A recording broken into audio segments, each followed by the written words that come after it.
ఉమ్మడి ఆదిలాబాద్ జిల్లాలో 9 నెలలుగా పెండింగ్లో ఉన్న పంట పరిహారం కోసం రైతుల పోరు ఉధృతమవుతోంది. గతేడాది కురిసిన వర్షాలతో ఉమ్మడి జిల్లాలో 40,000 ఎకరాల్లో పంట నీట మునిగితే రాష్ట్ర ప్రభుత్వం 40 కోట్ల రూపాయలు మంజూరు చేసింది. కానీ ఇప్పటి వరకు నిధులు అన్నదాతల ఖాతాల్లో జమ కాకపోవడంతో ఆందోళన బాట పట్టారు. బాధిత రైతులతో మా ప్రతినిధి మణికేశ్వర్ ముఖాముఖి. ఉమ్మడి ఆదిలాబాద్ జిల్లాలో రైతుల పరిస్థితి దయనీయంగా మారుతుంది. పండితే పటేలు లేదంటే పాలేరు.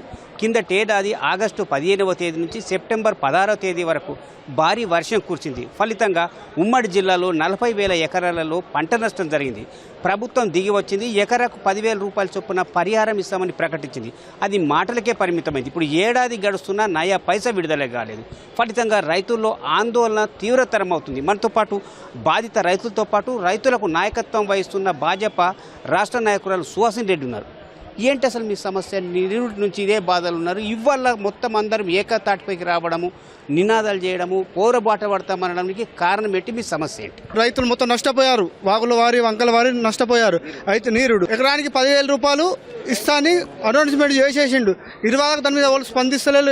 అమౌంట్ లేదు, ఏం లేదు, వేస్తాడు. మరి ఏడు మించుమించు 100 ఎకరాలు మరి ఏడు నష్టపోయారు రైతులు. ఇరువాళ్ళకి దాని మీద ఎవరు దృష్టి పెట్టలేదు. ఏ నాయకులు రాకులేదు. మన కలెక్టర్ తడికి ఇన్ఫ్లుయెన్స్ ఇస్తే ఫామ్ ఆయిల్ చెట్టు పెట్టుకొని వాగులు వాడతాయి కదా, లొందలు అవుతాయి కదా, ఫామ్ ఆయిల్ చెట్టు ఎడికలు పెట్టుకుంటాం. రైతులు చెడికలు పెట్టుకోమంటాం. నీకు రావాల్సిన డబ్బులు ఎంత? నీ దాన్ని చేనులోకి వచ్చి సర్వే చేసిందా లేదు? నీరుడు సర్వే చేసిండు. సర్వే చేసిన దానికి రేవంత్ రెడ్డి 10,000 ఇస్తానని మేము దానికి ఒప్పందమే. ఇరువాళ్ళకి విడుదల చేయలేదు అమౌంట్. అయితే మరి ఈయోడు సర్వేకు రాలే, ఎవరు రాలే, ఏం చేయలే. మొత్తం 10 ఎకరాలు 1,00,000 రూపాయలు రాలా. నీరుడు కురిసిన వర్షాలతో మీది ఎంత పంట నష్టం జరిగింది?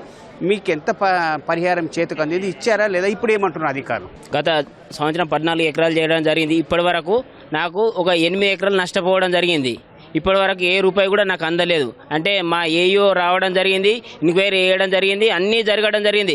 అమౌంట్ ఎకరానికి మేము 20,000 మేము డిమాండ్ చేయడం జరిగింది. అది గవర్నమెంట్ 10,000 ఇస్తా అని హామీ వేయడం కూడా జరిగింది. అమౌంట్ ఇప్పటి వరకు రిలీజ్ కాలేదు. చేస్తాం అని చెప్పడం జరుగుతుంది కానీ ఇప్పటి వరకు చేయలేదు. నాది ఇప్పుడు 14 ఎకరాలు చేసి కూడా ఇంతవరకు నేను నష్టపోయినా. నేను కౌలు రైతుని. ఇప్పటి వరకు నాకు ఏ రూపాయి కూడా సహాయం అందలేదు. రైతుల గోస ఏంటి? మీరు చేస్తున్న డిమాండ్ ఏంటి? దీన్ని ఆందోళనతోని ఇట్లా రైతుల ధర్నాలతోని భవిష్యత్ కార్యాచరణ ఇలా ఉండదు. గత సంవత్సరము ప్రభుత్వం ప్రకటించిన పరిహారము ఫైనాన్స్ డిపార్ట్మెంట్ ద్వారా నిధులు మంజూరు చేస్తూ ఆదిలాబాద్ జిల్లాకు 17 కోట్లు కేటాయించి దాదాపు 9 నెలలు గడుస్తున్నా ఈ ఫ్రీజింగ్ ఎత్తేమని చెప్పి ఏ నాయకుడు అడుగుతలేడు.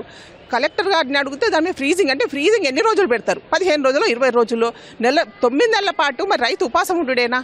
రైతులకు రావాల్సిన నిధుల మీద ఫ్రీజింగ్ ఎత్తేయమని చెప్పి ఏ నాయకుడు ప్రతిపక్షం అడుగుతలేదు, ప్రభుత్వం ఇస్తలేదు. మరి రైతుల గురించి ఎవరు మాట్లాడాలి?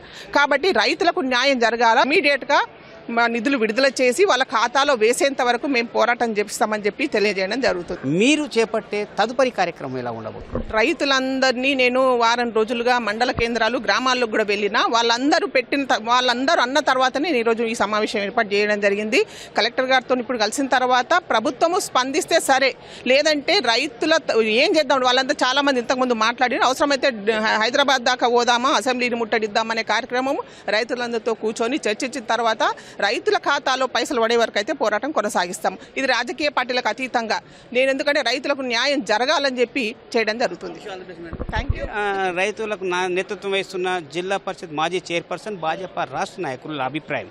రాజకీయాలకు అతీతంగా ఇప్పుడు జిల్లా స్థాయిలో పోరాటం చేస్తున్నామనే మాట సుహాసిని రెడ్డి నుంచి వినిపిస్తుంది. ఇక్కడ ప్రభుత్వం నుంచి సానుకూలత లేకపోతే అవసరమైతే సెలో సెక్రెట్ కూడా వెనుకాడమనే స్పష్టమైన వైఖరి వినిపిస్తుంది.